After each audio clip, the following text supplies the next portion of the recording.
அனைவருக்கும் வணக்கம். இப்போ மதிய செஷனுக்கு நம்மிடையே வந்திருக்கிற Thoothukudi Mahila court session judge Thiru M P Murugan judge அவர்களை செல்வி வித்யா அவர்கள் சிறப்பு செய்யுமாக ஒரு சில வார்த்தைகள் பேசுவார். அனைவருக்கும் வணக்கம். சாரை பற்றி சொல்லணும் அப்படின்னா நீங்கள் எல்லோரும் யூடியூப் சேனலில் கண்டிப்பாக பார்த்துருப்பீங்கன்னு நினைக்கிறேன். சார் வந்து MP Murugan sir MA LLB முடிச்சிருக்காங்க. இப்போ கரண்ட்டாக வந்து மகிழா கோர்ட்டில் செஷன் ஜட்ஜ் மகிழா கோர்ட்டில் தூத்துக்குடியில் இருக்காங்க. ஓகேவா. சார் வந்து நேட்டிவ் பிளேஸ் வந்து திருநெல்வேலி. இப்போது திருநெல்வேலியில் வந்து 96 to 99 வரைக்கும் சார் திருநெல்வேலி லா காலேஜில் படிச்சிருக்காங்க. அடுத்து 2009 சிவில் ஜட்ஜாக இருக்காங்க. இப்போ கரண்ட்டாக செஷன்ஸ் கோர்ட்டில் இருக்காங்க. சாரோட ஹாபியே என்னன்னு கேட்டிங்கன்னா கிளாஸ் எடுக்கிறதான்னு சொன்னாங்க. நீங்கள் நிறையா பார்த்துருப்பீங்க யூடியூப் சேனல்ஸ் நிறைய பேர் பார்த்துருப்பீங்கன்னு நினைக்கிறேன். அதில் கண்டிப்பாக சார் சிவில் ப்ரொசீஜர் கோட் நிறைய எடுத்திருக்காங்க. அதில் ரொம்ப சந்தோஷம். அதில் அவங்களோட கிளாஸில் படித்து நோட்ஸ் எடுத்து நானும் நிறையா அனுபவிச்சிருக்கேன். அவங்க கிளாஸை பார்த்து எல்லாமே மேம் கூட தெரியும்னு நினைக்கிறேன் எல்லாருக்கும். மாண்புமிகு நீதிபதி ஐயா அவர்களுக்கு நமது சங்கத்தின் தலைவர் எம் கே சுரேஷ் அவர்கள் முன்னாடி பொறுத்து கௌரவிப்பார்கள்.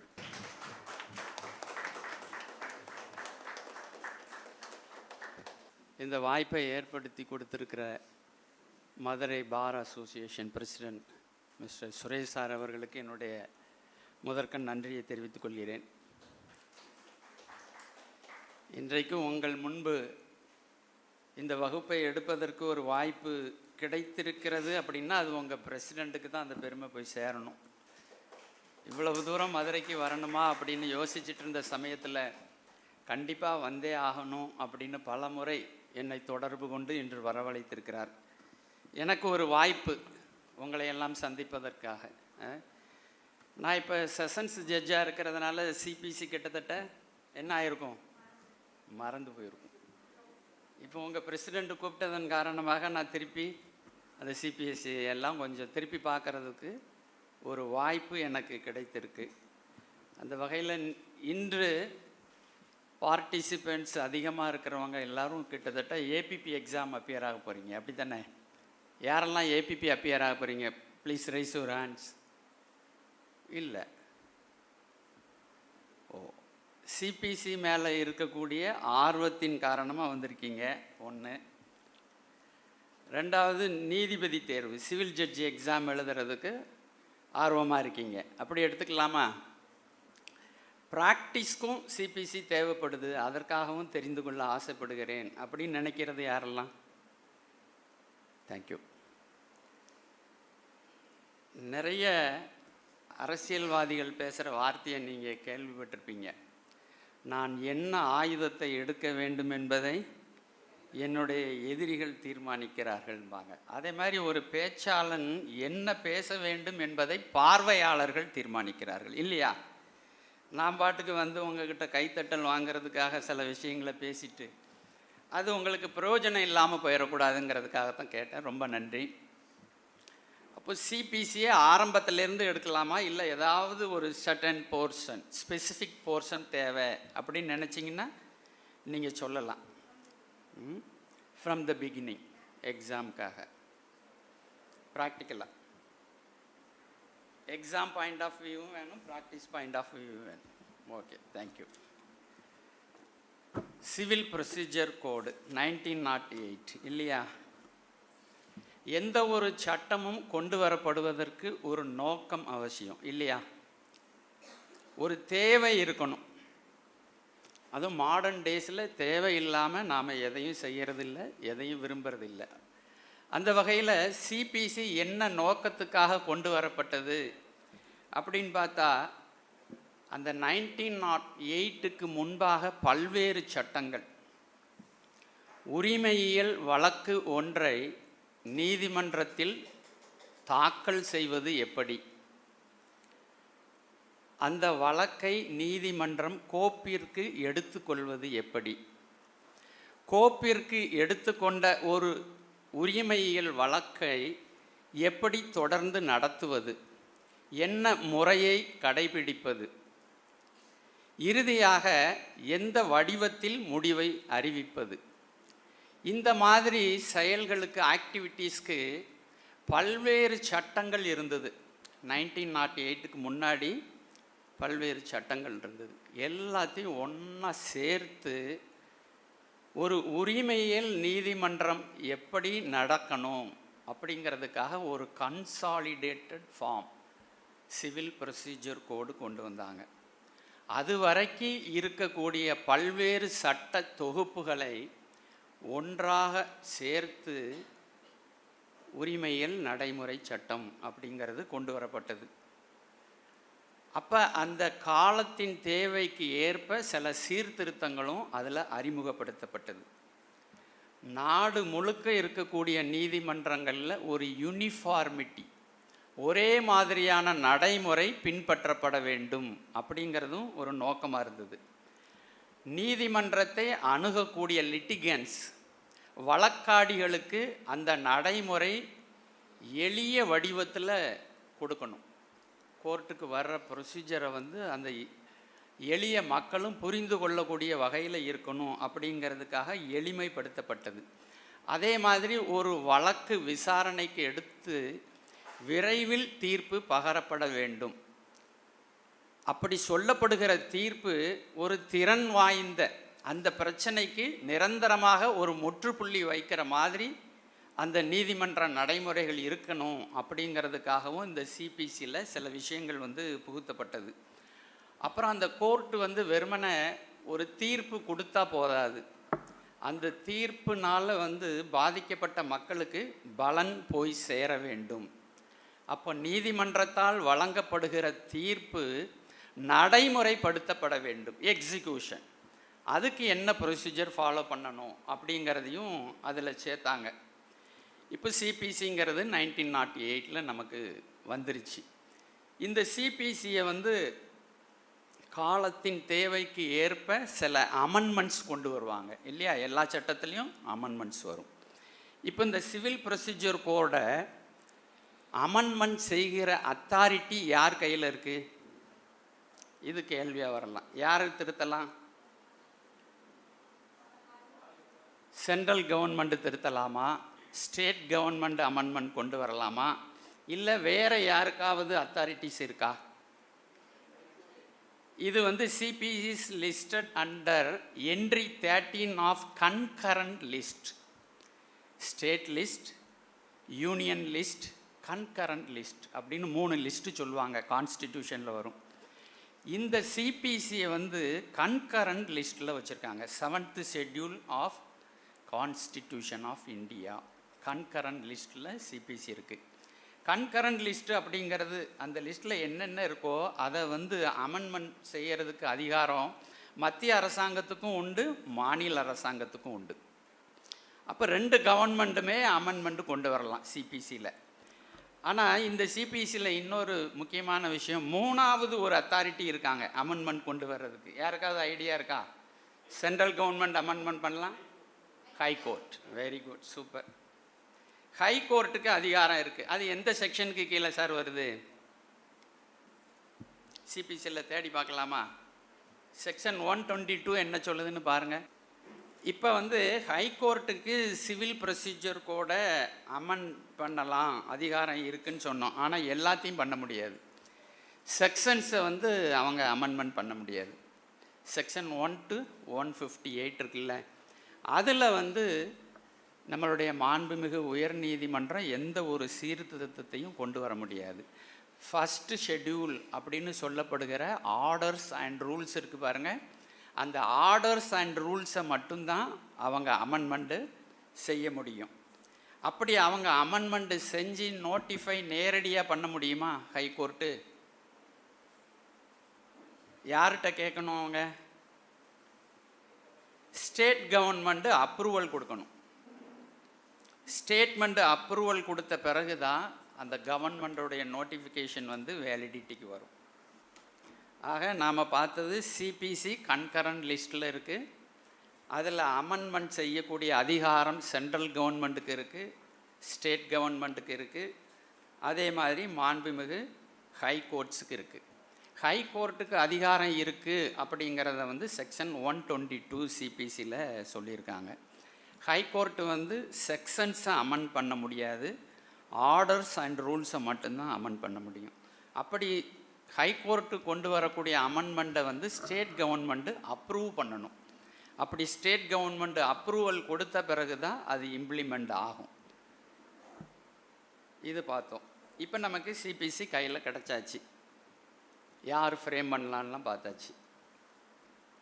இதில் ஒரு மிகப்பெரிய அமெண்ட்மெண்ட்டு 2000 வந்துச்சு. 1999லேயும் 2002லேயும் வந்து சிபிசியில் ஒரு டிராஸ்டிக் சேஞ்சுன்னு சொல்லுவாங்க. அந்த அளவுக்கு பெரிய மாற்றங்கள் வந்தது. அதை நம்ம தனியாக பார்க்க போகிறோம். CPC exam point of view அல்லது ப்ராக்டிஸ் பாயிண்ட் ஆஃப் வியூ பார்த்தா டெஃபனிஷன்ஸ் கண்டிப்பாக தெரியணும் நமக்கு. கோர்ட்டுன்னு இருந்தாலே ஒரு பொதுமக்களுடைய பார்வையில் என்னென்னா, கோர்ட்டு உத்தரவுகள் போடுற ஒரு டிபார்ட்மெண்ட்டு, ஆர்டர்ஸ் போடுற ஒரு டிபார்ட்மெண்ட்டு, ஜட்ஜ்மெண்ட்டு சொல்கிற ஒரு டிபார்ட்மெண்ட்டு, இப்படித்தானே பப்ளிக் வியூவில் இருக்கும். கோர்ட்லேருந்து என்ன கிடைக்கும்? ஆர்டர்ஸ் கிடைக்கும், ஜட்ஜ்மெண்ட்டு கிடைக்கும். அப்போ ஆனால் நாம் அட்வொகேட்ஸாக இருக்கிற நமக்கு ஆர்டர்ஸ்னால் என்னன்னு தெரியணும், ஜட்ஜ்மெண்ட்டுன்னா என்னன்னு தெரியணும். அதையும் தாண்டி டிகிரின்னா என்னன்னு தெரியணும் இல்லையா? எந்த எக்ஸாமாக இருந்தாலும் இதிலேருந்து ஏதாவது ஒரு கேள்வி கண்டிப்பாக இருக்கும். அப்போ டிகிரி, ஆர்டர்ஸ், ஜட்ஜ்மெண்ட், இந்த மூணுக்கும் நமக்கு டெஃபினிஷன்ஸ் தெரியணும். செக்ஷன் 2ல் இருக்குது. செக்ஷன் 2ல் சப்செக்ஷன்ஸ் நிறைய கொடுத்துருப்பாங்க. அதில் சப்செக்ஷனில் ஃபஸ்ட்டு வந்து 2.0ன்னு சொல்கிற மாதிரி 2.2 இதுதான் டிகிரி. டிகிரினா என்ன? ஒரு வழக்கில் உள்ள முரண்பாடுகளை தீர்த்து நீதிமன்றம் இறுதியாக வழங்கும் அதிகாரபூர்வமான முடிவு. A formal expression of an adjudication which conclusively determines the rights of the parties. Decree has been defined under section 2 subsection 2 of CPC. தமிழில் என்ன சொல்கிறோம் டிகிரியை?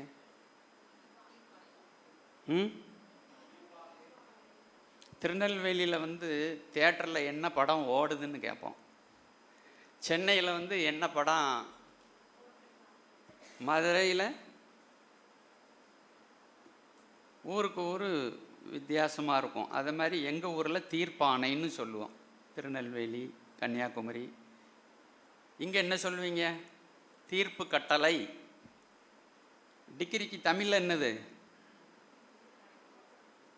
இந்த ஜுடிஷியல் ஆஸ்பிரண்ட்ஸுக்கு நான் சொல்ல விரும்புகிற முக்கியமான விஷயம் என்னென்னா, நிறைய பேர் கஷ்டமாக ஃபீல் பண்ணுற ஏரியாவே வந்து டிரான்ஸ்லேஷன் தான். தீர்ப்பு திரட்டுன்னு ஒரு புக்கு வருது, பார்த்துருக்கீங்களா?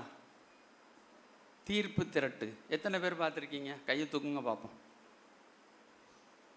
அது என்ன லாங்குவேஜில் இருக்கும்? தமிழில். அதே சைட்டேஷன்ஸ், ஜட்ஜ்மெண்ட்ஸ் வந்து இந்தியா கானூனில் கிடைக்கும், கூகுளில் போனால் கிடைக்கும், ஹைகோர்ட் வெப்சைட்டில் கிடைக்கும். அது என்ன வெர்ஷனில் இருக்கும்? இங்கிலீஷில் இருக்கும். அப்போ தீர்ப்பு திரட்டு தமிழில் இருக்குது, கூகுள் வெர்ஷன் வந்து இங்கிலீஷில் இருக்குது. இந்த ரெண்டையும் கையில் வச்சா நல்ல டிரான்ஸ்லேஷன் வந்து ப்ராக்டிஸ் பண்ணலாம். அதுக்கு தான் நீண்ட நாட்கள் அவசியம். நீண்ட நாள் பயிற்சி செய்ய வேண்டிய பகுதியே மொழிபெயர்ப்பு. From English to Tamil, Tamil to English தினசரி நீங்கள் ப்ராக்டிஸ் பண்ணணும். அதனால் அந்த சட்ட சொல் அகராதின்னு சில கடையில் கிடைக்கும், அதையும் நீங்கள் வாங்கி கையில் வச்சுட்டு ஃபாலோ பண்ணுங்கள். தீர்ப்பு திரட்டுங்கிறது மாண்புமிகு உயர்நீதிமன்றம் வெளியிடுகிற அதிகாரபூர்வமான இதழ். அதில் கொடுக்கப்பட்டிருக்கக்கூடிய அந்த வார்த்தைகள் வந்து அங்கீகரிக்கப்பட்ட வார்த்தைகள். நீதித்துறையால் அதில் இருக்கக்கூடிய தமிழ் சொற்கள், ஆங்கில சொற்கள் எல்லாம் நீதிமன்றங்களில் அதிகமாக பயன்படுத்தப்படும். அப்போ டிகிரிங்கிறதுக்கு வந்து தீர்ப்பானைன்னு சொல்லலாம், தீர்ப்பு கட்டளைன்னு சொல்லலாம். நீங்கள் இதை தவிர வேறு வார்த்தைகள் எதுவும் இருக்கா? இல்லையா? எந்த செக்ஷனில் டிஃபைன் பண்ணியிருக்காங்க? 2.2 சப்செக்ஷன் 2 செக்ஷன் 2ல் இருக்குது. ஒரு கேஸ் இருக்குது, ஒரிஜினல் சூட்டு. அந்த சூட்டில் பிளைன்டிஃப் இருப்பாங்க, டிஃபெண்டன்ட்ஸ் இருப்பாங்க. அந்த பிளைன்டிஃப் தான் ரிலீஃப் கேட்டிருப்பார் கோர்ட்டில். அவருடைய ரிலீஃபை வந்து வாதிக்கு வழங்குவதா வேண்டாமா அப்படின்னு நீதிமன்றம் முடிவு செய்யுது. பிளைன் ஃபைல் பண்ணுறாங்க, ரிட்டன் ஸ்டேட்மெண்ட் ஃபைல் பண்ணுறாங்க, இஷ்யூஸ் ஃப்ரேம் பண்ணுறாங்க, ட்ரையல் கண்டக்ட் பண்ணுறாங்க. ஆர்குமெண்ட்ஸ் கேட்ட பிறகு ஜட்ஜ்மெண்ட் முதல்ல வெளியே வரும். ஜட்ஜ்மெண்ட் வெளியே வந்ததிலிருந்து ஒரு 15 நாட்கள் கழித்து டிகிரி அப்படிங்கிற தீர்ப்பாணை நீதிமன்றத்திலிருந்து பிறப்பிக்கப்படும். தீர்ப்பிலிருந்து தீர்ப்பாணைக்கு எவ்வளவு நாள் கால அவகாசம்? 15 நாட்கள். இதில் நீங்கள் தெரிஞ்சு கொள்ள வேண்டிய விஷயம் என்னென்னா, இந்த 15 டேஸ் இடைவெளியில் அந்த ஜட்ஜி டிரான்ஸ்ஃபர் ஆகி வேற ஒரு கோர்ட்டுக்கு போயிட்டாருன்னு வைங்க. ஜட்ஜ்மெண்ட் சொன்னது மிஸ்டர் ஏ. இப்போ after 15 days degree is to be released. இந்த டிகிரியை ப்ரொனவுன்ஸ் பண்ணுறதுக்கு வேற ஒரு ஜட்ஜி வந்துட்டார். அந்த வேற ஒரு ஜட்ஜி கையெழுத்து போடலாமா? போடலாம். அப்போ ஜட்ஜ்மெண்ட் ஃபஸ்ட்டு வருது, டிகிரிங்கிறது ரெண்டாவது வருது. அந்த டிகிரிங்கிறது என்ன அப்படிங்கிறது தான் a formal expression of an adjudication which conclusively determines the rights of the parties. ஒரு வழக்கில் இருக்கக்கூடிய தரப்பினர்களுக்கு என்ன உரிமைகள் இருக்கிறது அப்படிங்கிறது தொடர்பான நீதிமன்றத்தின் இறுதி முடிவு டிகிரி. ஜட்ஜ்மெண்ட்டில் வந்து என்ன இருக்கும்? ரீசன்ஸ் இருக்கும், முடிவு டிகிரி இருக்கும். அதனால தான் டிகிரியை வச்சு தான் எக்ஸிக்யூஷன் ப்ரொசீடிங்ஸை இனிஷியேட் பண்ணுவோம். இபி ஃபைல் பண்ணும்போது என்ன கண்டிப்பாக ஃபைல் பண்ணணும்? டிகிரி காப்பி ஃபைல் பண்ணணும்னு சொல்கிறோம். தீர்ப்புரை நீதிமன்றத்தால் முறையாக அறிவிக்கப்படும் ஒரு முடிவு. இது வழக்கில் உள்ள டிஸ்பியூட்ஸ், தர்க்கத்திற்குரிய உரிமைகளை இறுதியாக தீர்மானிக்கிறது. இது வந்து 2:2 பண்ணியிருக்காங்க. இப்போ இந்த டெஃபினிஷன்ஸில் இருக்கக்கூடிய முக்கியமான இன்கிரேடியன்ட்ஸ் என்னங்கிறத நம்ம பார்க்கலாம். ஃபார்மல் எக்ஸ்பிரஷன் அப்படின்னா என்ன? ஒரு நீதிமன்றம் ஒரு அறிவிப்பு முறையாக வெளியிடுவது ஃபார்மல் எக்ஸ்பிரஷன். நீதிமன்றம் ஒரு வழக்கின் முடிவை முறையாக அறிவிக்க வேண்டும், அதுதான் ஃபார்மல் எக்ஸ்பிரஷன். இது ஒரு இன்கிரேடியன்ட். ரெண்டாவது வந்து என்ன? அட்ஜூடிகேஷன், தீர்மானம் செய்வது, உரிமைகளை தீர்மானம் செய்வது. வழக்கில் உள்ள தரப்பினர்கள் பிளைன்டிஃப், டிஃபெண்டன்ட், இரு நபர்களுடைய உரிமைகளை இறுதியாக எடுத்து சொல்வது டிகிரி. மூணாவது வந்து ஒரு தீர்ப்பாணை பிறப்பிக்கப்படுவதற்கு அந்த விவகாரம் ஒரு உரிமையியல் வழக்காக தாக்கல் செய்யப்பட்டிருக்க வேண்டும். டிகிரி எங்கேருந்து வரும் அப்படின்னு சொன்னால் ஒரிஜினல் சூட்ஸிலிருந்து மட்டும்தான் வரும். ஒரு ஒரிஜினல் சூட்டு முடிவுக்கு வரும்போது கடைசியாக பிறப்பிக்கப்படுகிற அந்த இறுதி முடிவுக்கு பேர் தான் டிகிரி. அப்போ சூட் அல்லாமல் வேறு மற்ற வழக்குகளில் பிறப்பிக்கப்படக்கூடியதை வந்து நம்ம தீர்ப்பாணை அப்படின்னு எடுத்துக்கொள்ள முடியுமா? ஹெச்எம்ஓபி இருக்குது, எம்சிஓபி இருக்குது, அதிலெல்லாம் வரக்கூடியது டிகிரியா? கேள்வியில் வரலாம். அப்போ இதில் என்ன சொல்கிறான்? இன் எ சூட். டிகிரிங்கிறது சூட்டில் பிறப்பிக்கப்படக்கூடியதாக இருக்கணும். அப்புறம் கன்க்ளூசிவ் டிட்டர்மினேஷன், ஒரு பிரச்சனைக்கு இறுதியான முடிவை விளம்புகை செய்யக்கூடியதாக அது இருக்கணும். வாதிக்கும் பிரதிவாதிக்கும். பிரதிவாதி வாதிக்கு ரூபாய் 1,00,000 கொடுப்பதற்கு கடமைப்பட்டிருக்கிறாரா இல்லையா? இது பிரச்சனை. இந்த பிரச்சனைக்கு இறுதி முடிவை அறிவிக்கக்கூடிய ஒன்றாக தீர்ப்பாணை என்பது இருக்கணும். வாதிக்கு வந்து பிரதிவாதியிடமிருந்து ரூபாய் 1,00,000 கிடைக்கக்கூடியதாக இருக்கிறதா இல்லையா? கிடைக்கக்கூடியதாக இருக்கிறது. The defendant is bound to pay a sum of rupees 1 lakh to the plaintiff அப்படின்னு சொல்லக்கூடிய அந்த டெசிஷன் டிட்டர்மினேஷன், அதுக்கு பேர் தான் கன்க்ளூசிவ் டிட்டர்மினேஷன். அப்போ டிகிரிங்கிறது ஒரு பிரச்சனையை பொறுத்த வரைக்கும் இறுதியான உத்தரவு. அதை தாண்டி அதுக்கு பிறகு எதுவுமே கிடையாது. அப்போ அப்பீல் இருக்கலாம் சார், அப்பீல் வேறு. அது கண்டினியூவேஷன் ஆஃப் சூட்டு அப்படின்னு தான் நம்ம சொல்லுவோம் அப்பீல் சூட்டை. அப்போது ஒரு டிகிரி அப்படின்னு சொன்னால் 4 விஷயங்கள் இருக்கணும்.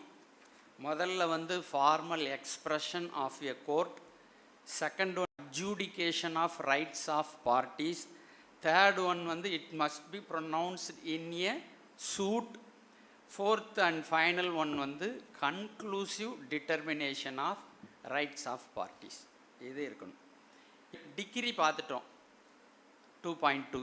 இந்த டிகிரியில் என்னென்ன கைண்ட்ஸ் ஆஃப் டிகிரிஸ் இருக்குது, எத்தனை வகையான தீர்ப்பாணைகள் நடைமுறையில் இருக்குது தெரியும் உங்களுக்கு இல்லையா? எத்தனை இருக்குது? 3.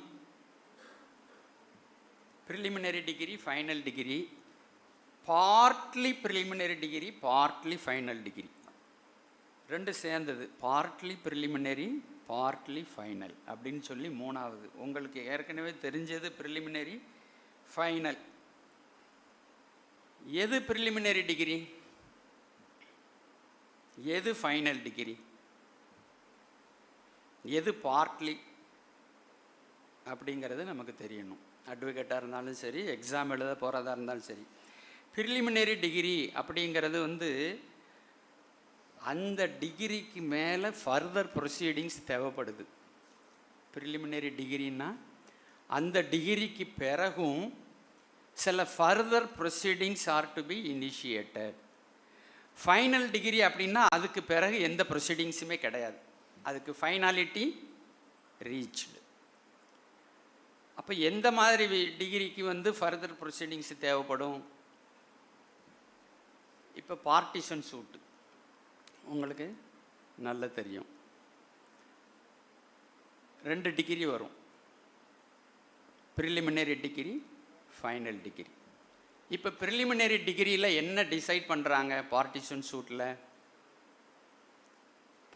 சூட்டில் வரும், மார்ட்கேஜ் சூட்டில் வரும், suit for dissolution of partnership firm வரும், சூட் ஃபார் அக்கௌண்ட்ஸில் வரும். இந்த மாதிரியான 4 சூட்ஸில் தான் 2 டிகிரியும் வரும். Mortgage suit, partition suit, suit for dissolution of partnership firm, suit for accounts. இப்போ பார்ட்டிஷன் சூட்டில் ப்ரிலிமினரி டிகிரி என்பது வாதிக்கு அந்த சொத்தில் எந்த அளவிற்கு பாக உரிமை இருக்கிறது அப்படிங்கிறத டிசைட் பண்ணுறாங்க. 3 properties are scheduled in the plaint. 3 ப்ராப்பர்ட்டிஸில் பிளைண்டிஃப் கிளைம்ஸ் 1/3 உரிமை இருக்குது அப்படின்னு கிளைம் பண்ணுறாரு. தாவா சொத்துக்களில் தனக்கு 1/3 பாக உரிமை இருக்கிறது. அதை நீதிமன்றம் என்ன செய்யணும்? பிரித்து பங்கு வச்சு எனக்கு தரணும். அப்படிங்கிறது தான் பிளைண்டிஃபோடைய ரிலீஃப் இல்லையா? அப்போ ப்ரிலிமினரி டிகிரியில் என்ன டிசைட் பண்ண போகிறாங்க அப்படின்னா, வாதி கேட்பது போல தாவா சொத்துக்களில் 1/3 பாக உரிமை வாதிக்கு இருக்கிறதா இல்லையா? வாதி சொல்கிறது உண்மைதானா, லீகலி அக்செப்டபிளா இல்லையா? இதை தான் ஃபஸ்ட்டு டிசைட் பண்ண போகிறாங்க. டிசொல்யூஷன் ஆஃப் பார்ட்னர்ஷிப் ஃபேம், அதுலேயும் பிளைண்டிஃப் சொல்லுவாங்க, இந்த பார்ட்னர்ஷிப் ஃபேமை வந்து கலைக்கணும், என்னுடைய 4/1 ஷேருக்கு என்னென்ன சொத்துக்கள் வருதோ தொகை வருதோ அதை பிரித்து தரணும்னு சொல்லுவாங்க.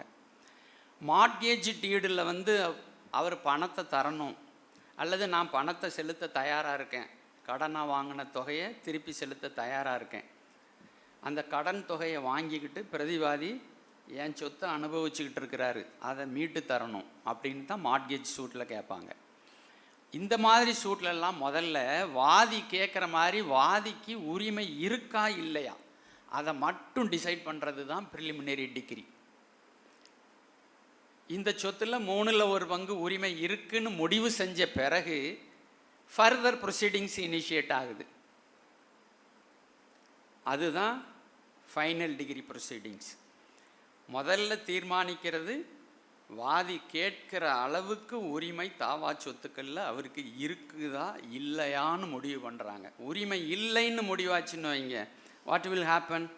the suit will be dismissed. அதோட முடிஞ்சு போச்சு. ஆனால் வாதிக்கு வந்து உரிமை இருக்குன்னு முடிவாச்சுன்னு சொன்னால் preliminary degree will be passed. Thereafter procedure for final degree will begin. ஒரு பெட்டிஷனை ஃபைல் பண்ணுவாங்க. அதில் அட்வொகேட்ஸ் அப்பாயிண்ட் பண்ணுவாங்க. அவர் வந்து ப்ராப்பர்ட்டிஸ் எல்லாம் அளந்து பார்ப்பார். வாதிக்கு பாகத்தை ஒதுக்கீடு செய்து ஒரு அளவுகளோட வரைபடத்தோடு சேர்த்து வாதிக்கு இந்த பாகத்தை ஒதுக்குவதற்கு பரிந்துரை செய்கிறேன் அப்படின்னு அட்வொகேட் கமிஷனர் வந்து ஒரு ரிப்போர்ட்டை ஃபைல் பண்ணுவார். அந்த ரிப்போர்ட்டை மேலே என்கொயரி நடக்கும். அந்த பிரித்து கொடுக்கப்படுகிற சொத்துக்கு சென்று வருவதற்கு பாதை இருக்கிறதா தனியாக, அப்படி சொத்து பிரித்து எடுக்கப்பட்ட பகுதி ஒதுக்கீடு செஞ்ச பிறகு மற்ற பாக உரிமையாளர்களுக்கு போய் வருவதற்கு பாதை இருக்கிறதா இல்லையா, அப்படியெல்லாம் என்கொயரி நடத்துவாங்க. என்கொயரி முடிஞ்ச பிறகு on the basis of the report file by the commissioner final decree will be pass. Yes, plaintiff வந்து 1/3 உரிமை இருக்குன்னு முடிவாக இருக்குது. அந்த 1/3 பாகம் பிரித்து எடுக்கப்பட்டு கிழக்கு ஓரத்தில் 1/3 சொத்தில் அப்படின்னு கொடுக்குறாங்க. அப்போ ஒரு டிகிரி பாஸ் பண்ண பிறகு ஃபர்தர் ப்ரொசீடிங்ஸ் தேவைப்பட்டதுன்னு சொன்னால் அது ப்ரிலிமினரி டிகிரி. மார்ட்கேஜ் சூட்டில் என்னாகும், பிரதிவாதியிடமிருந்து வாதிக்கு வந்து அந்த சொத்து திருப்பி கிடைக்கக்கூடியதாக இருக்குதா, வாதி கொடுக்குற பணத்தை வாங்கிக்கிட்டு பிரதிவாதி சொத்தை திருப்பி கொடுக்கணுமா, அடமான சொத்தை, அப்படிங்கிறதான் ஃபஸ்ட்டு ப்ரிலிமினரி டிகிரியில் சொல்லுவாங்க. ஆமாம், வாதி அவருடைய சொத்தினை பிரதிவாதியிடம் அடமானம் செய்து ரூபாய் 1,00,000 கடனாக வாங்கியிருக்கிறார். இத்தனை ஆண்டு காலமாக அந்த சொத்து பிரதிவாதி வசம் இருந்து வருகிறது. தற்போது வாதி கடன் தொகையை வட்டியுடன் திருப்பி செலுத்துவதற்கு தயாராக இருக்கிறார். வாதி அந்த தொகையை நீதிமன்றத்தில் 30 நாட்களுக்குள் வைப்பீடு செய்ய வேண்டும். அப்படி 30 நாட்களுக்குள்ள தொகையை வைப்பீடு செய்த பிறகு அந்த தொகையை பிரதிவாதி பெற்றுக்கொண்டு அந்த தாவா சொத்தை திருப்பி வாதிக்கு கொடுக்க வேண்டும். இதுதான் ஃபைனலாக போய்கிட்டே இருக்கும். முதல்ல முடிவு செய்கிறது வந்து வாதி கேட்குற மாதிரி அவருக்கு உரிமை இருக்குன்னு முடிவு செய்கிறோம். அதுதான் ப்ரிலிமினரி டிகிரி. வழக்கின் முக்கியமான உரிமைகள் தீர்க்கப்பட்டாலும் வழக்கு இன்னும் முழுமையாக முடிவடையாமல் ஃபர்தர் ப்ரொசீடிங்ஸு தேவைப்படுகிறது. இதை மட்டும் நம்ம ஞாபகத்தில் வச்சுட்டோன்னா சொல்லலாம். அது என்ன, partly preliminary, partly final, 2-3 relief கேட்டிருப்பாங்க சூட்டில். அதில் சில ரிலீஃபை பொறுத்த வரைக்கும் ஒரு ஃபைனல் அட்ஜூடிகேஷன் ரீச் ஆயிரும். 1-2 ரிலீஃபை பொறுத்து ஃபர்தர் ப்ரொசீடிங்ஸு தேவைப்படும்.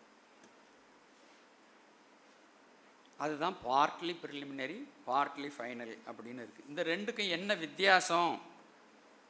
முதல் நிலை தீர்ப்பாணை preliminary decree versus final degree.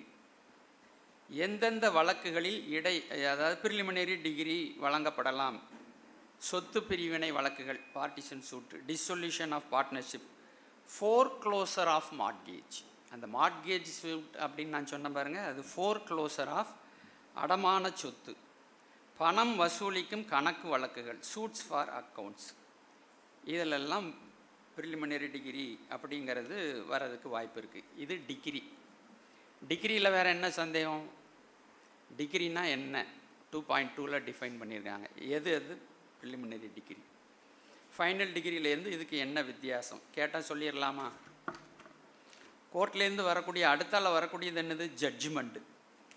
Judgement வந்து 2.9 செக்ஷன் 2 சப்செக்ஷன் 9ல் the term judgment has been defined. தீர்ப்புரை வழங்குவதற்கான காரணங்களை விளக்கும் நீதிபதியின் அறிக்கை. இப்போ நாம் பார்த்தோம் டிகிரினா என்ன, ஒரு பார்ட்டிக்கு என்ன உரிமை இருக்குது அப்படிங்கிறத வெளிப்படுத்தக்கூடியது டிகிரி. அப்போ அந்த டிகிரியில் ஒரு முடிவுக்கு நீதிபதி வந்திருக்காங்க. அந்த முடிவுக்கு நீதிபதி ஏன் வந்தார்? தீர்ப்பாணையில் சொல்லப்பட்டிருக்கக்கூடிய முடிவுக்கு வருவதற்கு காரணங்களாக அமைந்தது எவை? எது காரணமாக இருந்துச்சு? எந்த அடிப்படையில் இந்த கோர்ட்டு இந்த முடிவுக்கு வந்தது அப்படிங்கிற அந்த விளக்கங்களை சொல்வது தான் ஜட்ஜ்மெண்ட்டு. அப்போ நீங்கள் ஒரு ப்ராப்பர்ட்டிக்கு ஒப்பீனியன் கேட்டு வராங்க. அந்த ப்ராப்பர்ட்டியின் மேலே ஏற்கனவே ஒரு உரிமையல் வழக்கு நடந்து முடிஞ்சிருக்கு. ஒப்பீனியன் சொல்லும்போது நீங்கள் வெறுமனே ஜட்ஜ்மெண்ட்டை மட்டும் வாங்கி பார்த்து சொல்லணுமா, இல்லை டிகிரி காப்பியும் கேட்டு வாங்கி பார்க்கணுமா? ஜட்ஜ்மெண்ட்டில் பார்த்தாலே நமக்கு இஷ்யூஸ் எல்லாம் டிஸ்கஸ் பண்ணியிருப்பாங்க. அந்த இஷ்யூ வந்து எப்படி டிசைட் ஆகிருக்கு, பாசிட்டிவாக டிசைட் பண்ணியிருக்காங்களா, நெகட்டிவாக டிசைட் பண்ணியிருக்காங்களா, இந்த டீட்டெயில்ஸ் எல்லாம் நமக்கு தெரியும். ஆனால் ப்ராப்பர்ட்டி டீட்டெயில்ஸ் எல்லாம் எதில் இருக்கும்? டிகிரியில் தான் இருக்கும். முடிவு எதில் இருக்கும்? சட்டபூர்வமாக பார்க்க வேண்டிய டாக்குமெண்ட்ஸ் வந்து டிகிரி தான்.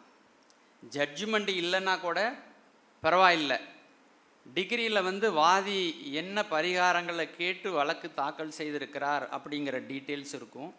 எந்த சொத்துக்களை பொறுத்து வழக்கு தாக்கல் செய்திருக்கிறார் அப்படிங்கிறது இருக்கும். நீதிமன்றத்தின் முடிவு என்ன, இந்த மூணுமே டிகிரியில் இருக்கும். ஜட்ஜ்மெண்ட்டில் வந்து அந்த வழக்கு தள்ளுபடி செய்யப்பட்டதா, அனுமதிக்கப்பட்டதா, ஏன் தள்ளுபடி செய்யப்பட்டது, என்ன காரணங்களுக்காக இந்த வழக்கு தள்ளுபடி செய்யப்பட்டது, வாதி தன்னுடைய வழக்கை வந்து நிரூபணம் செய்வதற்கு தவறிவிட்டார் அப்படிங்கிற முடிவுக்கு வருவதற்கு என்ன காரணம், இந்த டீட்டெயில்ஸ் கிடைக்கக்கூடிய டாக்குமெண்ட் தான் ஜட்ஜ்மெண்ட். ஜட்ஜ்மெண்ட்னா என்னங்கிறத வந்து செக்ஷன் 2 சப்செக்ஷன் 9 டிஃபைன் பண்ணியிருக்காங்க. இதில் என்னெல்லாம் இருக்கும்? வழக்கின் சுருக்கம் இருக்கும். Statement of case, case of plaintiff, case of defendant இருக்கும். பாயிண்ட்ஸ் ஃபார் டிட்டர்மினேஷன், தீர்வு காண வேண்டிய பிரச்சனைகள். அதை நம்ம லீகல் டேம் என்ன சொல்கிறோம்? தீர்வு காண வேண்டிய பிரச்சனைகளுக்கு ஒரிஜினல் சூட்ஸில் என்னன்னு சொல்லுவோம்? இஷ்யூஸ். அப்பீலில் வந்து பாயிண்ட் ஃபார் டிட்டர்மினேஷன் போட்டுருவாங்க. ஒரிஜினல் பெட்டிஷன்ஸ்லாம் பாயிண்ட் ஃபார் டிட்டர்மினேஷன் போட்டிருப்பாங்க. ஆனால் ஒரிஜினல் சூட்ஸை பொறுத்த வரைக்கும் பாயிண்ட்ஸ் ஃபார் டிட்டர்மினேஷனுங்கிறது இஷ்யூஸ் வந்து ரொம்ப முக்கியமான ஏரியா. இந்த நீதித்துறை தேர்வு எழுதுறதுல நிறைய பேர் திணறக்கூடிய பகுதியில் ஜட்ஜ்மெண்ட் எழுதுறது ஒன்று, அதே மாதிரி ஃப்ரேமிங் ஆஃப் இஷ்யூஸ் ஒன்று. அதையும் கொஞ்சம் நல்லா பார்த்துக்கோங்க. அப்போ பாயிண்ட்ஸ் ஃபார் டிட்டர்மினேஷன், என்னென்ன issues framed by this court அப்படிங்கிறது ஜட்ஜ்மெண்ட்டில் இருக்கணும். அதே மாதிரி முடிவுகள் இருக்கணும். முடிவுகள் வந்து 5 இஷ்யூஸ் இருக்குது அப்படின்னு சொன்னால் ஒரே ஒரு இஷ்யூஸ்க்கு மட்டும் கோர்ட் ஆன்சர் சொன்னால் போதுமா? All the 5 issues are to be answered. எல்லா இஷ்யூஸ்க்கும் நீதிமன்றம் வந்து கண்டிப்பாக முடிவு சொல்லணும். எழுவினா, 1வது எழுவினா யாருக்கு ஆதரவாக தீர்மானிக்கப்பட்டது? வாதிக்கு ஆதரவாகவா அல்லது பிரதிவாதிக்கு ஆதரவாகவா? என்ன காரணங்களுக்காக வாதிக்கு ஆதரவாக தீர்மானிக்கப்பட்டது? இந்த காரணங்கள்லாம் அடங்கியது தான் ஜட்ஜ்மெண்ட் இல்லையா? ஃபஸ்ட்டு வந்து கேஸ் ஆஃப் பிளைன்டிஃப் இருக்கணும், கேஸ் ஆஃப் டிஃபெண்டன்ஸ் இருக்கணும், பாயிண்ட்ஸ் ஃபார் டிட்டர்மினேஷனுங்கிறது தான் இஷ்யூஸ் இருக்கணும், அப்புறம் டெசிஷன் ஆஃப் த கோர்ட் கண்டிப்பாக இருக்கணும், அப்புறம் ரீசன்ஸ் இருக்கணும். ஒரு ஜட்ஜ்மெண்ட் எழுதணுன்னா அதில் என்னென்ன சார் இருக்கணும் அப்படின்னா சட்டம் சொல்கிறது 4 விஷயந்தான். Case of the parties, points for determination, decision of the court, reason for such decision. இந்த 4 விஷயங்கள் தான் தீர்ப்பில் இருக்கணும். இப்போ what's the difference between order, what's the difference between order and decree, what's the difference between decree and judgment? இது வந்து exam point of வியூவில் வந்து ரொம்ப முக்கியமானது. தீர்ப்பு அப்படிங்கிறது ஜட்ஜ்மெண்ட்டு, தீர்ப்பானைங்கிறது டிகிரி. தீர்ப்புங்கிறது நீதிபதி ஒரு முடிவுக்கு வர பயன்படுத்திய தர்க்கம், காரணங்களை கொண்டது. தீர்ப்புங்கிறத என்ன செய்யணும்? எங்கே சொல்லணும்? ஜட்ஜி ஓப்பன் கோர்ட்டில் ப்ரொனவுன்ஸ் பண்ணணும், அதிலே வரும். டிகிரியை வந்து ஓப்பன் கோர்ட்டில் ப்ரொனவுன்ஸ் பண்ணணுமா? கேள்வி வரலாம், தேவையில்லை. 15 days கழித்து தான் வரும். அதை வந்து திறந்த நீதிமன்றத்தில் டிகிரியை வாசிக்க வேண்டிய அவசியமில்லை. தீர்ப்பின் அடிப்படையில் வழங்கப்படக்கூடிய முறையான அறிவிப்பு, அந்த டிகிரியை பேஸ் பண்ணி தான் எக்ஸிக்யூஷன். இபி ஃபைல் பண்ணுறதுக்கு வெறும் ஜட்ஜ்மெண்ட்டு மட்டும் போதுமா அப்படின்னா எமர்ஜென்சி சுச்சுவேஷனில் மட்டும்தான். அந்த டிகிரி சொல்கிறதுக்கு 15 days டைம் இருக்குது பாருங்கள். அந்த 15 days டயத்துக்கு மத்தியில் அவசரமாக அப்பீல் ஃபைல் பண்ணணும் அப்படின்னு சொன்னால் அந்த ஜட்ஜ்மெண்ட்டை காப்பி எடுத்து அதை வச்சு அப்பீல் ஃபைல் பண்ணலாம். ஆனால் எக்ஸிக்யூஷன் ஃபைல் பண்ணணும்னு வைங்க, கண்டிப்பாக டிகிரி இருக்கணும். ஜட்ஜ்மெண்ட்டை சேர்த்து எக்ஸிக்யூஷன் பெட்டிஷன் ஃபைல் பண்ணால் நம்பருக்கு எடுக்க மாட்டாங்க, டிகிரி காப்பியை வச்சா தான் எடுப்பாங்க. அதனால் எக்ஸாம் பாயிண்ட் ஆஃப் வியூவில் வந்து ஜட்ஜ்மெண்ட் அவசியமா டிகிரி அவசியமானு கேட்டால் டிகிரி தான் அவசியம் சொல்ல தெரியணும். திறந்த நீதிமன்றத்தில் அறிவிக்கப்பட வேண்டும் ஜட்ஜ்மெண்ட்டு. ஜட்ஜ்மெண்ட்டை பற்றி ஆர்டர்ஸ் எந்த ஆர்டர்ஸில் சொல்கிறாங்க? சிபிசியில் ஆர்டர்ஸ் 20. நம்ம யார் ஆர்டர்ஸ் எல்லாம் அமெண்ட் பண்ணுற அதிகாரம் இருக்குது அப்படின்னு பார்த்தா யாருக்கெல்லாம் இருக்குது? High court with approval. ஸ்டேட் கவர்மெண்ட்டும் பண்ணலாம், சென்ட்ரல் கவர்மெண்ட்டும் பண்ணலாம். ஆனால் ஹைகோர்ட்டு செக்ஷன்ஸை அமெண்ட் பண்ண முடியாது, ஆர்டர்ஸை மட்டும் பண்ணலான்னு பார்த்தோம் with the approval of the state government. இப்போ நாம் வந்து டிகிரி பார்த்தோம் 2.2, ஜட்ஜ்மெண்ட் 2.9. இப்போ வந்து மூணாவது விஷயம் order. Subsection 14 of CPC section 2. இது வந்து ஒரு சூட்டில் வந்து டிகிரி, ஒரு டிகிரி தான் பொதுவாக இருக்க முடியும். ப்ரிலிமினரி டிகிரியாக இருக்கலாம், ஃபைனல் டிகிரியாக, அது கைண்ட்ஸ் தான். ஆனால் மொத்தம் எத்தனை டிகிரி இருக்க முடியும் அப்படின்னா ஒரு டிகிரி தான் இருக்க முடியும். விதின்னு இருந்தால் விதி விலக்குகள் அப்படின்னு இருக்கும். அப்போது ஒரு சூட்டில் ஒரு டிகிரி தான் இருக்கணுங்கிற விதிக்கு விதி விலக்குகள் இருக்கும். இப்போ பார்ட்டிஷன் சூட்டில் வாதிக்கு ஆதரவாக ஒரு ப்ரிலிமினரி டிகிரி பாஸ் பண்ணியிருப்பாங்க. இப்போ 1லேருந்து 5 டிஃபெண்டன்ட் இருக்கக்கூடிய ஒரு சூட்டில் மூணாவது டிஃபெண்டண்ட்டு எனக்கு ஒரு பாகத்தை ஒதுக்கீடு செய்யணும்னு சொல்லி அவர் கோர்ட் ஃபீ பே பண்ணியிருப்பார். அப்போ அந்த தேர்டு டிஃபெண்டண்ட்டுக்கு ஆதரவாக கோர்ட்டு வந்து இன்னொரு ப்ரிலிமினரி டிகிரியை பாஸ் பண்ணுவாங்க. வாதியினுடைய சொத்தை பிரித்து கொடுக்கணும், மூணாம் பிரதிவாதிக்கு பாத்தியப்பட்ட அவருடைய பாகத்தையும் பிரித்து கொடுக்கறதுக்கு உத்தரவு போடுவாங்க. அது வந்து அதுவும் ஒரு ப்ரிலிமினரி டிகிரி தான். அப்போ ப்ரிலிமினரி டிகிரிங்கிறது பார்ட்டிஷன் சூட்டில் ஒன்று மட்டும் கிடையாது, ஒன்றுக்கு மேற்பட்ட ப்ரிலிமினரி டிகிரிகள் இருக்கும். அந்த ப்ரிலிமினரி டிகிரி என்ன சொல்லுவோம்? அந்த பிரதிவாதிக்கு சொத்தை பிரித்து கொடுக்கணும் அப்படின்னு சொல்லி ஒரு அடிஷ்னலாக ஒரு டிகிரி வருதில்ல, அது மாதிரி யாருக்காவது ஆஃபீஸில் அனுபவம் இருக்கா? பார்த்துருக்கீங்களா? இல்லையா? சூட் ஃபார் பார்ட்டிஷன் வாதிக்கு பங்கு உண்டு, பிரதிவாதியில் மூணாவது பிரதிவாதிக்கு பங்கு உண்டு. இந்த மூணாவது பிரதிவாதி ஒரு பெட்டிஷனை ஃபைல் பண்ணும்போது அல்லது ரிட்டன் ஸ்டேட்மெண்ட் ஃபைல் பண்ணும்போதே he admits the case of the plaintiff. Further, the D3 claims specific share over the scheduled property. எனக்கும் 3ல் ஒரு பங்கு இருக்குது, என் பாகத்தையும் பிரித்து தாங்க அப்படின்னு சொல்லுவாங்க. அப்போ அவருக்கு ஆதரவாக வழங்கக்கூடிய மற்றொரு ப்ரிலிமினரி டிகிரி அப்படி இருக்கும். இப்போ பொதுவாக டிகிரிங்கிறது ஒன்று தான் இருக்குங்கிறத மனசில் வச்சுக்கிடும். ஆர்டர்ஸுங்கிறது ஒரு சூட்டில் எத்தனை ஆர்டர்ஸ் இருக்கலாம்? எத்தனை ஐஏ ஃபைல் பண்ணப்படுகிறதோ அத்தனை ஆர்டர்ஸ் வரும். இது 2.14 செக்ஷன் 214 சொல்லப்பட்டிருக்கு. ஆர்டருங்கிறது என்னன்னு சொல்லுவோம் தமிழில்? உத்தரவு. எதெல்லாம் டிகிரி இல்லையோ நீதிமன்றத்தில் பிறப்பிக்கப்படக்கூடிய உத்தரவுகளில் எது டிகிரி இல்லையோ அதெல்லாம் ஆர்டர்ஸ் தான். இதுவும் ஃபார்மல் எக்ஸ்பிரஷன். இது நீதிமன்றத்தால் முறையாக தெரிவிக்கப்பட வேண்டும். ஃபஸ்ட்டு இன்க்ரீடியன்ட், எசென்சியல் எலமெண்ட்ஸ் என்னென்னு பார்த்தா ஃபஸ்ட்டு வந்து ஃபார்மல் எக்ஸ்பிரஷன். இது டிகிரி அல்ல, நாட்டிய டிகிரி. நீதிமன்றத்தினுடைய முடிவு, decision of a civil court. Orders. டிகிரிங்கிறது தரப்பினர்களுடைய உரிமையை இறுதியாக தீர்மானிக்கிறது. ஆனால் ஆர்டர்ஸ் வந்து உரிமைகளை தீர்மானிக்கலாம் அல்லது தீர்மானிக்காமலும் இருக்கலாம். இப்போ பெட்டிஷன் டு ரிசீவ் அடிஷ்னல் டாக்குமெண்ட்ஸ்னு ஒரு ஐஏ ஃபைல் பண்ணுறோம்.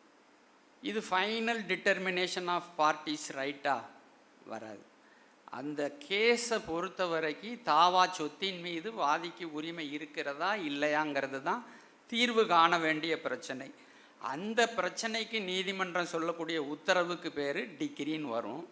ஆனால் சூட்டு நடந்து கொண்டு இருக்கும்போதே நடுவில் கூடுதலாக ஆவணங்களை நீதிமன்றம் பெற்றுக்கொள்ள வேண்டும், அதற்கு அனுமதி தாருங்கள்னு போடுற ஒரு ஐஏல ஒரு உத்தரவு போட்டால் அது வந்து ஃபைனல் ஆர்டர்ஸ் இல்லை.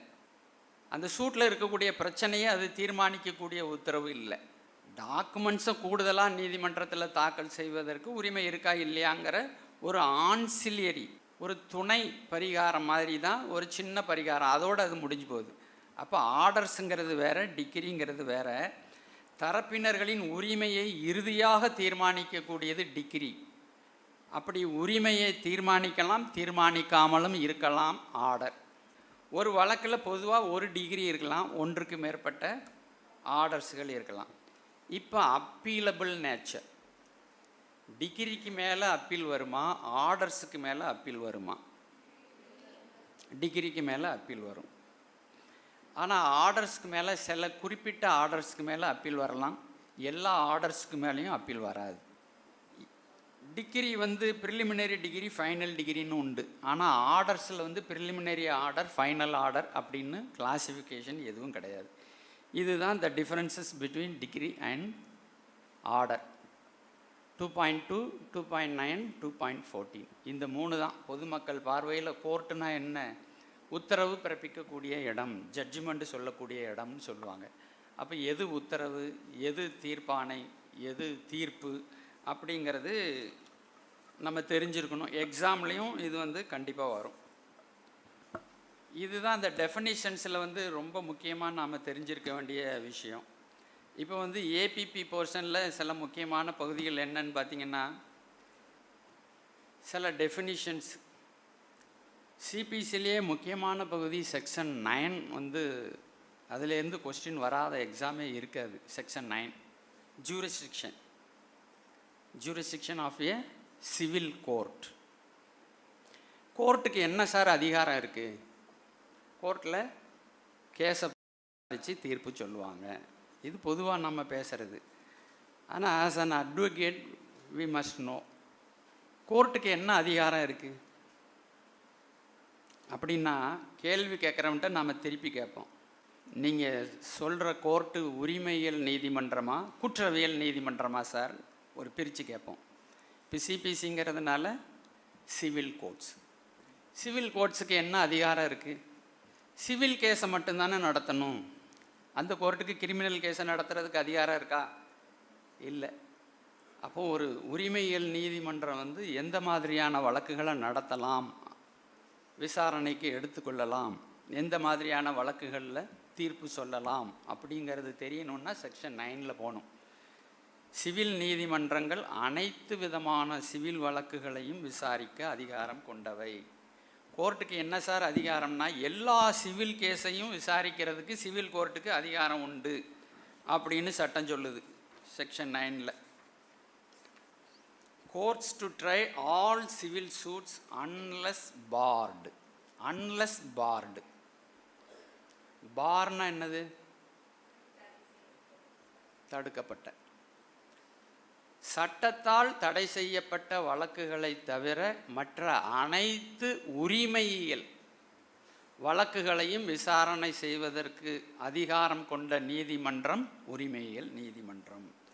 The courts shall have jurisdiction to try all suits of a civil nature. இந்த டேர்ம் தான் ரொம்ப முக்கியம். சிவில் நேச்சர், உரிமையியல் தன்மை. அப்போ உரிமையியல் தன்மை இல்லாததும் ஒரு வகை இருக்குது, உரிமையியல் தன்மை உள்ள ஒரு பிரிவு இருக்குது. 2 பிரிவு வந்துடுதா? Suits of a civil nature excepting suits of which their cognizance is either expressly or impliedly barred. சட்டம் நேரடியாகவோ சட்டம் மறைமுகமாகவோ இந்த கேசஸ் எல்லாம் சிவில் கோர்ட்டு விசாரிக்கக்கூடாதுன்னு சொல்லுது. உதாரணம் டக்குன்னு ஞாபகம் வருது, இது பட்டா பாஸ்புக் ஆக்ட். பட்டா தொடர்பான பிரச்சனைகளுக்கு வந்து சூட்டு ஃபைல் பண்ண முடியாது. அதே மாதிரி ஹிந்துக்களாக இருக்கக்கூடியவங்க வந்து டைவர்ஸ் கேட்டு சூட்டு ஃபைல் பண்ண முடியுமா? ஹெச்எம்ஓபி தான் போகணும், ஃபேமிலி கோர்ட்டுக்கு தான் போகணும். அப்போ அது வந்து சிவில் கோர்ட்டுக்கு வராது. அதனால தான் இதில் சொல்கிற 2 டேர்ம் முக்கியமானது. All suits of a civil nature not barred by law. இந்த 2 டேர்ம் இருக்கணும். சிவில் நேச்சர் இருக்கணும், ஏதாவது ஒரு சட்டத்தால் தடை செய்யப்பட்டதாக இருக்கக்கூடாது. இப்போ சர்ஃபாசி ஆக்ட் வந்துட்டு சொத்தை பேங்கில் அடமானம் வச்சு லோன் வாங்கிடுவாங்க. லோனை திருப்பி கட்ட முடியாத சூழ்நிலையில் வங்கி அந்த சொத்தின் மீது நடவடிக்கை எடுத்து சொத்தை ஜப்தி பண்ணிடுவாங்க.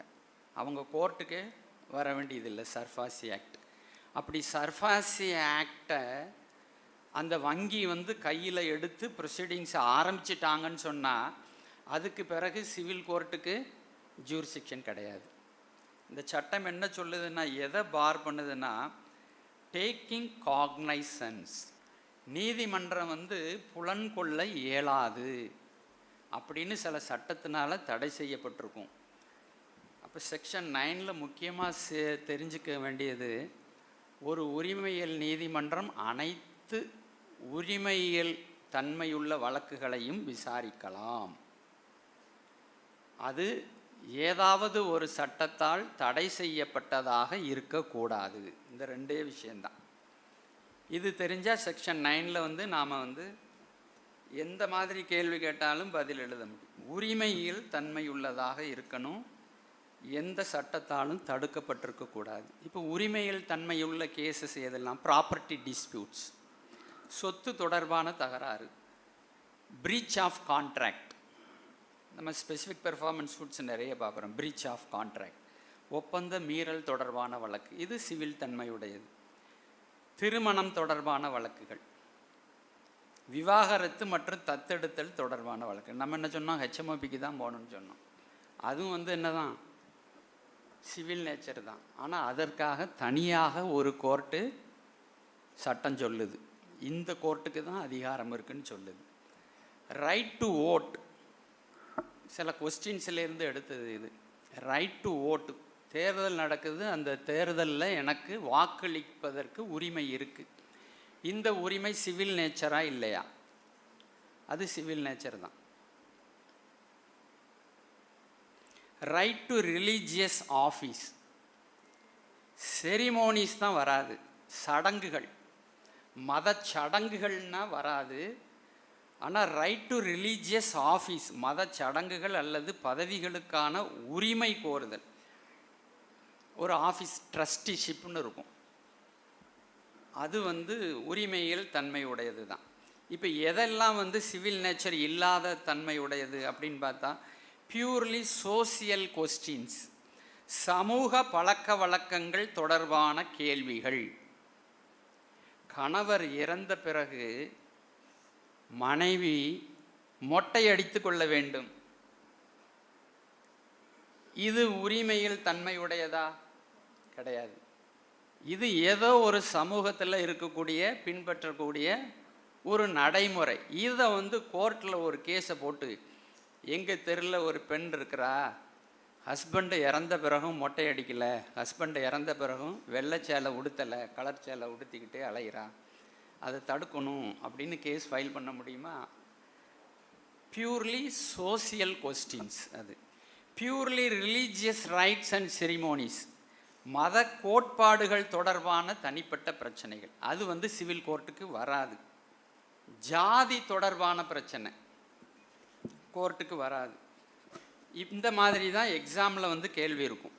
Civil nature, what cases are having civil nature, what disputes are not having civil nature.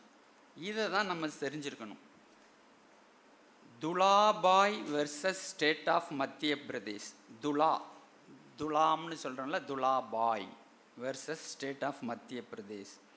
Civil நீதிமன்றங்களின் அதிகார வரம்பு எப்போது தடுக்கப்படுகிறது அப்படிங்கிறத எடுத்துரைக்கக்கூடிய மிக முக்கியமான கேஸ். 1969 வந்த ஜட்ஜ்மெண்ட்டு சுப்ரீம் கோர்ட்டில், ஏஐஆர் 1969, சுப்ரீம் கோர்ட், பேஜ் 78. இதில் டிக்டம் முக்கியமான விஷயம், தெரிஞ்சு கொள்ள வேண்டிய விஷயம் என்னென்னா, ஒரு ஸ்பெஷல் ஆக்ட் இருக்குது. அந்த ஆக்ட் வந்து சில பிரச்சனைகளை சிவில் கோர்ட்டு தீர்மானிக்கக்கூடாதுன்னு சொல்லும். அப்படி தடுக்கப்பட்ட ஒரு ரிலீஃப் கூட மற்றொரு ரிலீஃபும் சேர்ந்து வருது. 2 ரிலீஃப் பிளைண்டிஃப் கேட்குறாரு. ஒன்று சிவில் கோர்ட்டுக்கே வராது, இன்னொன்று சிவில் கோர்ட்டுக்கு வரும். ஆனால் இந்த 2 ரிலீஃபும் சேர்ந்தே தீர்மானிக்கப்பட வேண்டும். அப்போ தான் ஒரு எஃபெக்டிவ் அட்ஜூடிகேஷன் இருக்கும். அப்படின்னா 2ஐயும் சேர்த்து சிவில் கோர்ட்டு விசாரிக்கலாம் அப்படின்னு சொல்லக்கூடிய தீர்ப்பு தான் இது.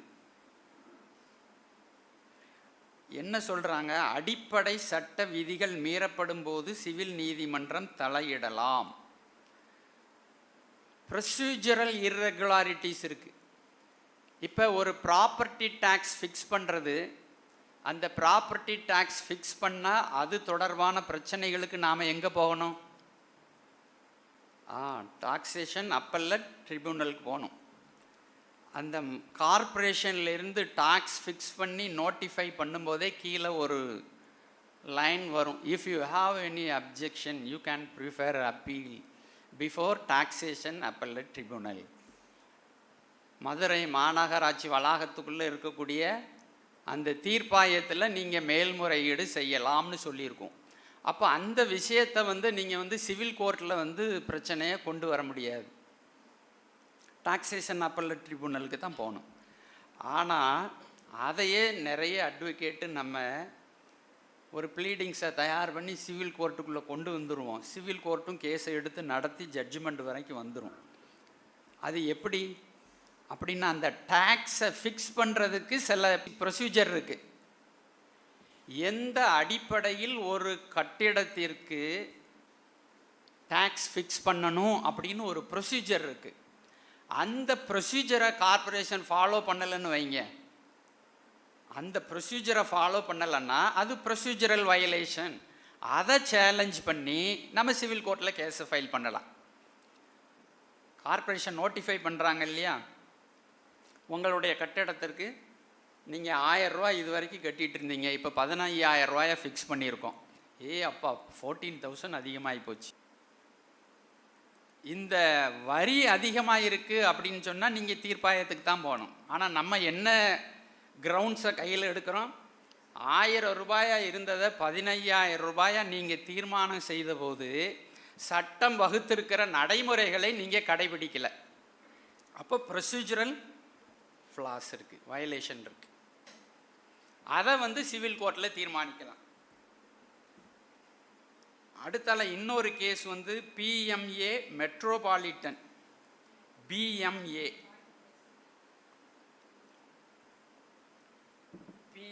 Metropolitan versus Maran Marthoma. இதில் வந்து ப்ராப்பர்ட்டி ரைட்டு எது, சொத்தின் மீதான உரிமை அப்படின்னா என்ன? Right to office. நான் சொன்னேன்ல, ஒரு பதவி, ட்ரஸ்டியாக இருக்கிற பதவி, தலைவராக இருக்கிற பதவி, சேர்மனாக இருக்கிற பதவி, இந்த ரைட் டு ப்ராப்பர்ட்டிக்கும் ரைட் டு ஆஃபீஸ்க்கும் என்ன வித்தியாசம் அப்படின்னு தெரிஞ்சுக்கிடணும்னு சொன்னால் இந்த கேஸை BMA metropolitan versus Maran Marthoma இந்த கேஸ் ஜட்ஜ்மெண்ட்டில் சொல்கிறாங்க. சட்டம் தெளிவாக தடுத்தால் ஒழிய அந்த உரிமையை பறிக்க முடியாது. இப்போ சிவில் கோர்ட்டுக்கு வர முடியாது, வரக்கூடாத ஒரு விஷயத்தை வாதி கொண்டு வந்திருக்கிறாரு அப்படின்னு பிரதிவாதி டிஃபென்ஸ் எடுக்கிறாரு. அப்படின்னா பிரதிவாதி has to establish and prove that the relief is barred by any special act அப்படிங்கிறத நிரூபிக்கிற அந்த பேர்டன் ஆஃப் ப்ரூஃப் வந்து யார் மேலே இருக்குது? டிஃபெண்டன்ட் மேலே தான் இருக்குது. சட்டத்தால் தெளிவாக தடை செய்யப்பட்டிருந்தாலன்றி எந்த வழக்கையும் உரிமையியல் நீதிமன்றத்தில் தாக்கல் செய்யலாம் அப்படின்னு நம்ம தெரிஞ்சுக்கிறோம். இண்டஸ்ட்ரியல் டிஸ்பியூட்ஸ் வராது, தொழிலாளர் தகராறுகள் வந்து சிவில் கோர்ட்டுக்கு வராது, அதுக்கு வந்து தனியாக கோர்ட்டுக்கெல்லாம் இருக்குது நமக்கு. இந்த மாதிரி செக்ஷன் 9ங்கிறது ரொம்ப முக்கியமானது, நல்லா வாசித்து பார்த்துக்கோங்க. அதுக்கு ரிலேட்டடாக இருக்கக்கூடிய முன் தீர்ப்புகள் எல்லாம் வாசித்து பார்த்துக்கோங்க. இப்போ வந்து ஒரு கோர்ட்டுக்கு வந்து ஜூரிஸ்டிக்ஷன் இருக்குதா இல்லையா அப்படின்னு கோர்ட்டுக்கு சொல்ல வேண்டியது யாருடைய கடமை? plaint presented, plaint taken on file, summons issued to defendant appeared before the court. Now the first duty of the defendant is to raise objection as to jurisdiction. At the earliest point of டயத்தில் வந்து jurisdiction இருக்கா இல்லையா அப்படிங்கிற அப்ஜெக்ஷனை பிரதிவாதி எழுப்பணும் அப்படின்னு CBC சொல்லுது. ஒரு நீதிமன்றத்திற்கு தாவா வழக்கினை விசாரணைக்கு எடுத்துக்கொள்வதற்கு அதிகாரம் இருக்கிறதா இல்லையா அப்படிங்கிற விஷயத்தை பொறுத்து பிரதிவாதி செய்கிற ஆட்சேபனைகளை வந்து அவர் நீதிமன்றத்தில் முதல் முறையாக ஆஜராகும் போதே தெரிவிக்க வேண்டும் அப்படின்னு சட்டம் சொல்லுது. Objection with regard to jurisdiction must be raised at the earliest point of time. Section 21 written statement file பண்ணும்போதே சொல்லிடணும், வாதி தாக்கல் செய்திருக்கக்கூடிய இந்த பிராது வந்து இந்த நீதிமன்றத்தில் நம்பர் பண்ணியிருக்கக்கூடாது, தவறுதலாக நம்பர் ஆயிட்டு அப்படிங்கிற விஷயத்தை முதல்ல எவ்வளவு சீக்கிரம் சொல்ல முடியுமோ சொல்லணும். சூட்டில் அப்படி அப்ஜெக்ஷனை ரைஸ் பண்ண தவறிட்டாருன்னு சொன்னால் அப்பீலுக்கு அந்த வழக்கு போன பிறகு பிரதிவாதிக்கு அப்படி ஒரு எதிர்வாதத்தை எடுப்பதற்கு அதிகாரமே கிடையாது. செக்ஷன் 21A இந்த நீதிமன்றத்துக்கு இந்த தாவா வழக்கை விசாரிக்க அதிகாரம் இருக்கா இல்லையாங்கிறத பிரதிவாதி தான் கோர்ட்டுக்கு சொல்லணும். அதை சூட்டிலேயே சொல்லணும். அப்பீலில் போய் சொல்லதுக்கு அதிகாரம் கிடையாது, உரிமை கிடையாது. சூட்டிலையும் at the earliest point of டயத்தில் சொல்லணும். ரெலவெண்ட் ப்ரொவிஷன்ஸ் வந்து செக்ஷன் 21A ஆஃப் சிபிசி. இது மட்டும்தான் ஜூரிஸ்டிக்ஷனா, இன்னும் ஜூரிஸ்டிக்ஷன்லாம் இருக்கா அப்படின்னா அதெல்லாம் வந்து ஏபிபி சிலபஸில் இல்லையா. ஒரு கேஸை வந்து லோயஸ்ட் ஃபோரமில் தான் ஃபஸ்ட்டு ஃபைல் பண்ணணும். Munsif court, sub court, district court, high court இப்படின்னு இருந்தாலும் முதல்ல ஒர்க் அவுட் பண்ண வேண்டிய கோர்ட்டு வந்து டிஸ்ட்ரிக்ட் முன்சிஃப் கோர்ட்டு தான். 1 லட்ச ரூபா வரைக்கும், 10 லட்ச ரூபா வரைக்கும் சப்கோர்ட், அதுக்கு மேலே 1 கோடி ரூபா வரைக்கும் டிஸ்ட்ரிக்ட் கோர்ட். அப்போ இந்த பெக்யூனியரி ஜூரிஸ்டிக்ஷனுக்குள்ளே வரும்போது அந்த லோயஸ்ட் கேடரில் இருக்கக்கூடிய கோர்ட்டுக்கு தான் நாம் வந்து பண்ணணும். ஆனாலும் மதுரை கோர்ட்டில் போடுறதா, மேலூர் கோர்ட்டில் போடுறதா, திருமங்கலம் கோர்ட்டில் போடுறதா, இந்த பிரச்சனைகளுக்கு தீர்வு சொல்லக்கூடிய பிரிவுகள் எல்லாம் வந்து ஏபிபி சிலபஸில் இல்லை. ஆனால் நம்ம பின்னாடி பார்க்கலாம். என்ன அடுத்தது வந்து செக்ஷன் 10. 2 விஷயம் நமக்கு தெரியும். ரெஸ் சப்ஜுடிஸ். செக்ஷன் 10 பொறுத்த வரைக்கும் நாம் மனசில் பதிய வேண்டிய 2 வார்த்தைகள் என்னென்னா ரெஸ் சப்ஜுடிஸ், ஸ்டே ஆஃப் சூட்.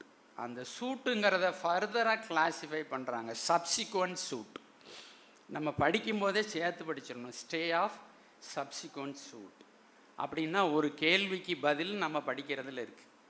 2 வழக்குகள் நிலுவையில் இருக்கும்போது ஒரு வழக்கு நிறுத்தி வைக்கப்பட வேண்டும். அது எந்த வழக்கு? Subsequent suit. இவ்வளோதான். இந்த செக்ஷன் 10ல் நம்ம படிக்க வேண்டிய விஷயமே வந்து 2 கேஸ் இருக்குது, 2 விதமான ஜட்ஜ்மெண்ட்டு ஒன்றுக்கு ஒன்று முரண்பாடாக அமையக்கூடிய வாய்ப்பு இருக்குது. அதனால் இந்த செக்ஷன் 10ல் என்ன சொல்கிறாங்க அப்படின்னா, ஸ்டே ஆஃப் சூட்டு ஒரே தரப்பினர்கள் இந்த essential elements, essential condition, essential இன்க்ரீடியன்ட்ஸ்னு சொல்கிறான்ல, இந்த செக்ஷனை இன்வோக் பண்ணணும் அப்படின்னு சொன்னால் எந்த மாதிரியான சூழ்நிலை அமைய வேண்டும்ங்கிறத தான் நம்ம படிக்கணும். செக்ஷன் 10ல் என்ன சொல்லியிருக்காங்கன்னா 2 கேஸ் இருக்கணும். செக்ஷன் 10 இன்வோக் பண்ணுறதுக்கு ஃபஸ்ட்டு இன்க்ரீடியண்ட் என்னென்னா, தேர் மஸ்ட் பி 2 சூட்ஸ். 2 சூட்டாக தான் இருக்கணும். 1 அப்பீல், 1 ஒரிஜினல் சூட்டு. வருமா சார்? அப்பீல் வந்து கண்டினியூவேஷன் ஆஃப் சூட்டு தானே. ஏற்கனவே முதல்ல ஃபைல் பண்ணது அப்பீல் போயிருச்சு, அதுக்கு பிறகு 2வது சூட்டு எதுக்கு போடணும்? அப்போ 2 சூட்ஸுங்கிறதுல அப்பீல் அடக்கம். அப்பீல் வரும். இப்படி தான் கேள்வி வரும் நமக்கு. அதனால் ஒன்று அப்பீலாக இருக்குது, ஒன்று சூட்டாக இருக்குது. ஒரு பார்ட்டி வந்து இந்த சூட்டை நிறுத்தி வைக்கணும்னு செக்ஷன் 10க்கு கீழே மனு தாக்கல் செய்கிறாரு. இந்த மனு நிலைக்கத்தக்கதா அப்படின்னு கேட்டால் ஆமான்னு தானே சொல்லணும். அப்பீல் சூட்டுங்கிறது கண்டினியூவேஷன் ஆஃப் சூட்டு தான். 2 சூட் இருக்கணும், 2 கேஸ் இருக்கணும். 2 சூட்டுலேயும் 2 வழக்குகள்லையும் தரப்பினர்கள் சேமாக இருக்கணும். ஏ பி 2 பேர். அடுத்த கேஸ்லேயும் ஏயும் பியும் இருக்கலாம், அல்லது பி இறந்து போயிட்டாருன்னா அவருடைய லீகல் ரெப்ரசன்டேட்டிவோ அல்லது லீகல் ஹேராவோ இருக்கலாம். எல்லா லீகல் ஹேரும் லீகல் ரெப்ரசன்டேட்டிவ் தான். ஆனால் எல்லா லீகல் ரெப்ரசன்டேட்டிவும் லீகல் ஹேராக இருக்கணுங்கிற அவசியம் இல்லை.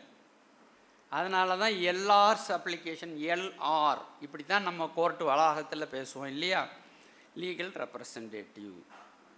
அப்போ 2 சூட்லேயும் party must be one and same. அல்லது இப்போ பி வந்து சிக்கு ப்ராப்பர்ட்டியை சேல் பண்ணிட்டாருன்னு வைங்க, சப்சிக்வெண்ட் சூட்டில் வந்து சி டிஃபெண்டண்ட்டாக இருப்பார். அப்போ அதுவும் ஒரே பார்ட்டி தான். அந்த சொத்து முதல்ல பி வசம் இருந்தது, தற்போது சி வசம் இருக்குது. அப்போ சி பார்ட்டியாக வராரு. முதல் சூட்டில் சி பார்ட்டியாக இருக்க மாட்டார். அவர் பர்ச்சேஸ் பண்ணதன் காரணமாக சப்சிக்வெண்ட் சூட்டில் ஒரு பார்ட்டியாக இருப்பார். இதுவும் பார்ட்டிஸ் ஒன் அண்ட் சேம் தான். பார்ட்டிஸ் ஒன் அண்ட் சேம் வந்தாச்சு, 2 சூட்டுங்கிற முடிவுக்கு வந்தாச்சு.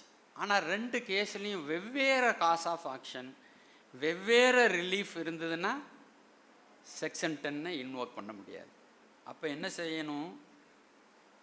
மேட்டர் இன் இஷ்யூ நம்ம சொல்லணும்ல, பாயிண்ட் ஃபார் டிட்டர்மினேஷன், அது வந்து டைரக்ட்லி அண்ட் சப்ஸ்டான்சியலி இன் இஷ்யூ.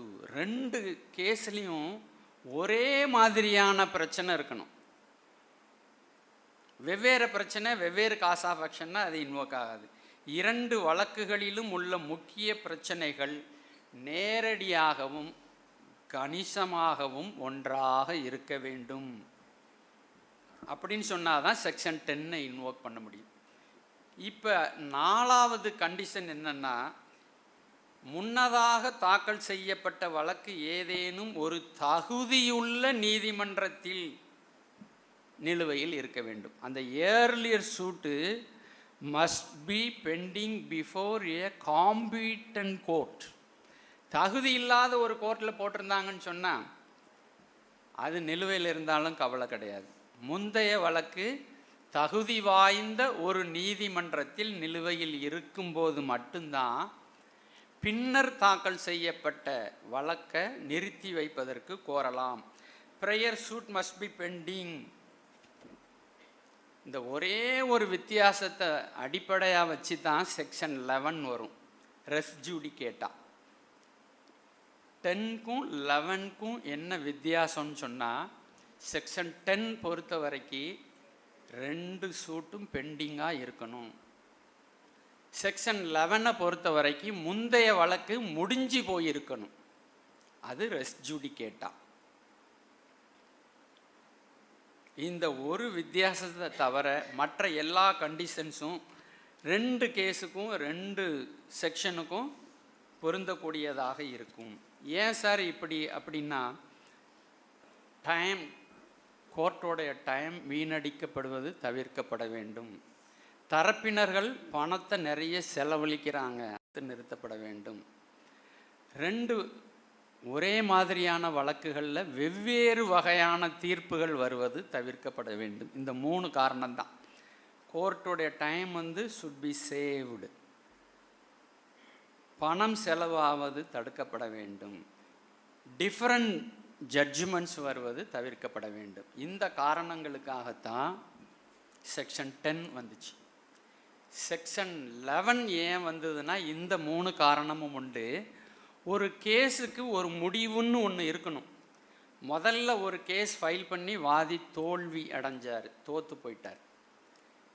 அதை மறைச்சிட்டு அதே பிரச்சனைக்கு அதே டிஃபெண்டண்ட் மேலே இன்னொரு கேஸை கொண்டு வந்து ஃபைல் பண்ணுறாரு.